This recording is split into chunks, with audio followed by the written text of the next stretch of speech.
Hello there, you're listening to Rock Made of Metal on Radio Cali with myself, Ian Burley, and right now I'm joined with quite one of my band that I'm really quite fond of. I've known about it since last year, and I did the whole complimentary thing because that's what I do, but I'll get to introducing.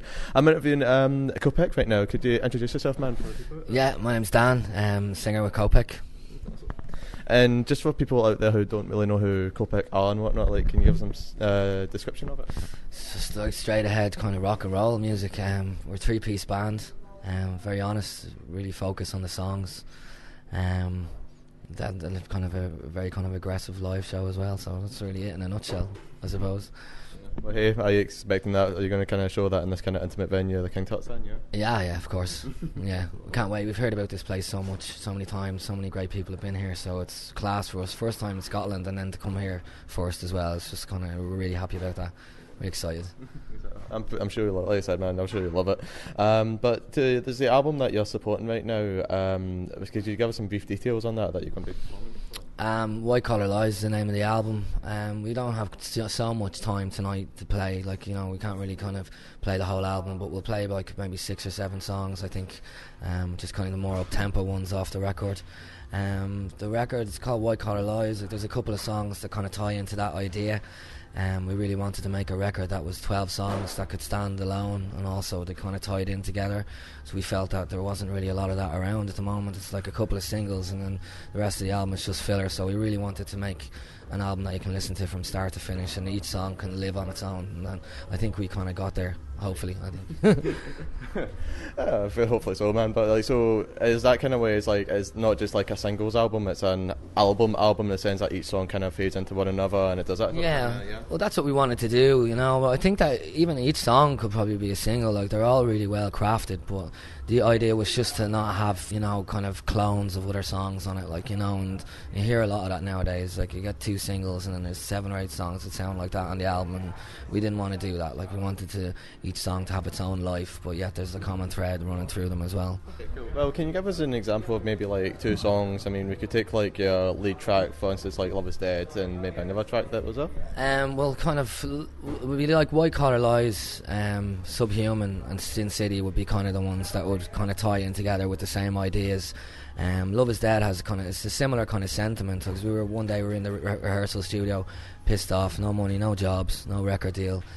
We didn't really hear that great music around us, and we wanted to write a song that was kind of like a tribute to the music that had gone by in the past. And we were just noticing that everything seemed to be getting diluted, like movies, cinema. It's all very formulaic, and as well music. So that was really what that song was about. So most of the songs really come from just a conversation in the studio between the 3 of us, and then we'll have a rant and a moan, give out a little bit, and then hopefully it'll come into a song, Nothing like a rant anymore. I know. Well, that's quite a deep message, and it's actually quite an awesome message as well too. But one of the things I'm thinking about is the video that you shot for Love Is Dead, and it's basically a woman shaking her ass on a screen all the time. So how does that link into that message then? Well, it's a little bit tongue-in-cheek, that video, we wanted to go over the top a little bit with it and kind of really give it the rock and roll kind of treatment, and that was the idea behind it, Yeah. It's like, if you're going to do it, you may as well do it like that, I think. Fair enough. Yeah, I mean, I've always got to hate it when bands take music videos way too seriously as well too. So. We wanted it to be just over the top and uber rock and roll, and that was the idea. So we had to get someone good looking in the video as well, because we're 3 ugly bastards. So. You chose well. Trust me, she is hot. I was like, yeah. But kind of moving away from that, going back to the album.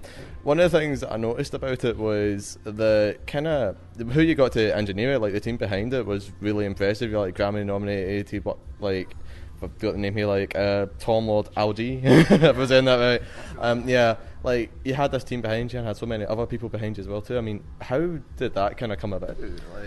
Such a baby album. Yeah, I don't know. It's just a little bit of luck. The label that we had is we're very proud of the record that we made, and they really wanted to get it to sound as well as they could. And then Tom Lord Algie was into it as well, and he kind of said he'd do it a little bit cheaper for us. So it's really just, I think the music and the songs really, once they're out there, they kind of get attention and pull different people in that want to work on it. So we're kind of very lucky in that respect. well, it's very awesome as well too. So hey, so again, one of the other things as well too is like kind of people approaching you as well too. Your album as well too has kind of been approached by a lot of media. Like you've had songs for like Saw 3D and whatnot and stuff like that. Did they approach you or did you go to them in that kind of regard? Well, they come to you. Like your publisher will usually find it. Stuff like that, and get syncs and TV and different movies. So again, it's just from being out there and the time that we spent in America. We were over there for 6 months, so a lot of the people that would have been working in that arena would have heard of us, and I think it's just the music got into their offices and it touched their ears, and they had they were looking for songs for certain things, and they thought that we fitted it. So happy days. Like, yeah, absolutely. I mean, like, how did that make you feel, though, at the very least, that you got so much attention then? Great. It really is fantastic. Like, it's not like one thing isn't really gonna just propel it to like a really kind of high level, but like all of these little things kind of help together. Kind of make it kind of a little bit more believable in people's heads, that the music is good enough to go on these big movies. So yeah, it's no one thing is really going to do it, but all these little things are kind of helping to kind of push us along and keep the head up. Keep you going, basically, from the sounds of it. Exactly, yeah. Absolutely. Well, I mean, so I guess the other thing as well too is that the album itself hasn't even really been released this year. It's actually been released in 2010, if I'm not mistaken. Yeah, we went to America first of all. And we travelled over there, so it was kind of like there was a lot of botched releases and messing around with labels and all the fucking bollocks that comes with the music industry. So that kind of fucked us up and held us up a little bit. So we did well in America, then we had to come back to Europe. We were getting some interest over here, and then again there was label problems, management problems, and all kinds of stuff that really kind of holds musicians up and really gets in the way. But finally we've got that all figured out now, and we're going to do Europe with this album and tour it as much as we can, but we're dying to get in and record a new one as well, even for all the people that have it already. I'm sure they want to hear something new, and we want to start playing something new as well. So that's what I was about to ask you, because like you've basically done like a tour support for the past 2 years in America, and now you've got it for this year to come to Europe. I mean, I'll ask. I'm kind of asking the same thing maybe said, but is there fatigue there then? Not really. Like, I think it's because it's a new place. Like, it's not the same as America, and in Europe the culture's changed so much between city to city and country to country. So that is kind of reviving us a little bit. Also, we've got a new drummer in the band as well. So kind of all those things are helping to kind of keep it fresh. And then we're writing new songs as we go as well, and sound check and stuff like that. So I think that once you're working on new stuff and your creative mind is kind of kept thinking, then like you don't really get too fatigued from that. Like, not the music anyway, it's more the beer and the late nights, I think, is the only fatigue that we're getting at the moment. Well, good answer. I like that. It's just a case of like enjoy the kind of vibe that you're in and whatnot. Yeah, and you're bringing the music to new people, so every night's something different, something fresh. So. That's fantastic. I love that.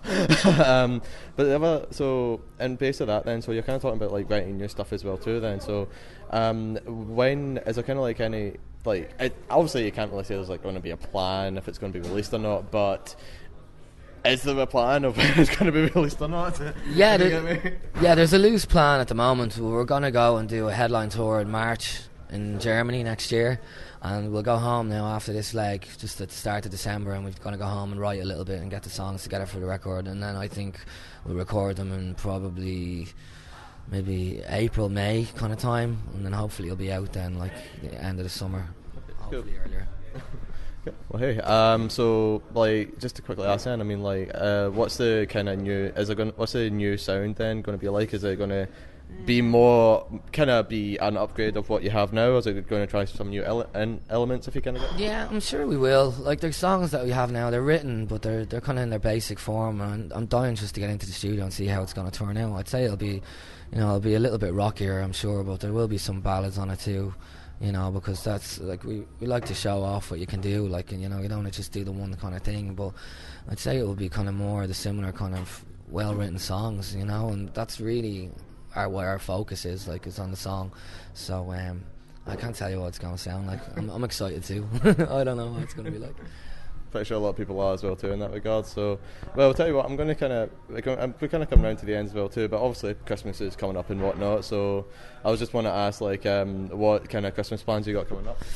Just to go home and relax. I think we finished this tour now in about a week's time, and then we've got to go and do some TV stuff in Germany, and then we've got a gig at home as well. So yeah, just relax, go home and see family and friends, and try and do a bit of riding as well. Well, hey, and one thing along with Christmas, like, what's your favourite Christmas thing, if you get me? Oh, definitely the dinner. Yeah. Definitely the dinner, yeah. The ham and some roast potatoes. That's what I'm looking forward to. I'm hungry already. Anyway, okay, cool. So I'll just wrap this up then, man. Anyway, with like just a quick message for the fans. Yeah, just thanks to everyone who's bought the record. Hopefully we're going to get out on a headline tour early next year. Just thanks for all the support, and keep coming to the shows. You won't be disappointed. We're having an absolute blast. Well, hey, and just before I finish recording, man, can I just get a quick jingle from yourself? Anyway, it's Rock Made of Metal. Hi, how's it going? This is Dan, and you're listening to Rock Made of Metal. Perfect.